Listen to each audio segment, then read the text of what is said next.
सोलापुर महानगरपालिका की अव्यवस्थित प्रशासनिक कार्यप्रणाली उजागर हुई है।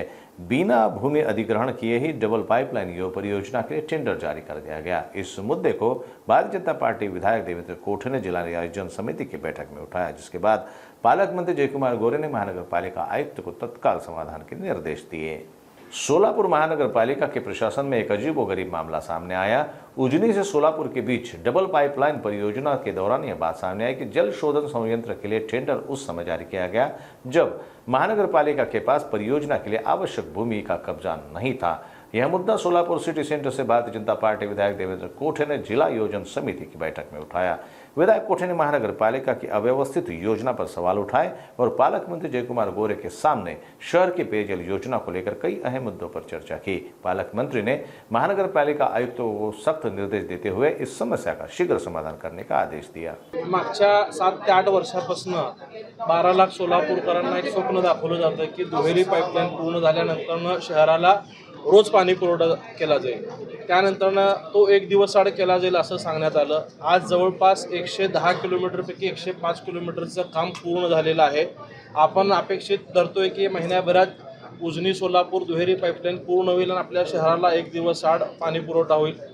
याबाबत अधिवेशनामध्ये मी देखील आवाज उठवला आणि जे 89 कोटी रुपये मागच्या अनेक महिन्यापासून थकलेले होते ते आदरणीय मुख्यमंत्री देवेंद्रजी फडणवीस साहेब यांनी तातडीने रिलीज केले आणि एक सगळा आनंदाचा वातावरण आपल्या सगळ्या सोलापूरकरांमध्ये असताना महापालिकेच्या अधिकाऱ्यांची चर्चा करताना ऑफ द रेकॉर्ड एक गोष्ट लक्षात आली की जी दुहेरी पाईपलाईन पूर्ण केली जाणार आहे, परंतु पाणी आल्यानंतर जे फिल्टर करण्यासाठी जे जलशुद्धीकरण केंद्र पाकणी येथे प्रस्तावित आहे त्याची जागा अद्याप महापालिकेने ताब्यात घेतलेली नाहीये। ती जागा वन खात्याच्या ताब्यात आहे।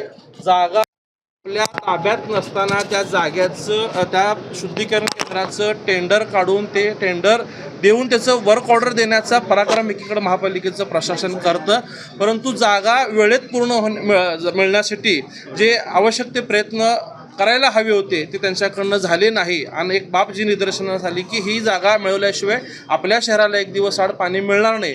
म्हणून आजच्या DPDCच्या बैठकीमध्ये मी या संबंधित पालकमंत्री महोदयांच्या निदर्शनास ही बाब आणून दिली आणि त्यात त्यांनी महापालिका आयुक्तांकडून सगळे उत्तर जाणून घेतले आणि त्यात त्यांचं पालकमंत्री महोदयांचंही समाधान झालं नाही, आमच्या लोकप्रतिनिधींचंही समाधान झालं नाही।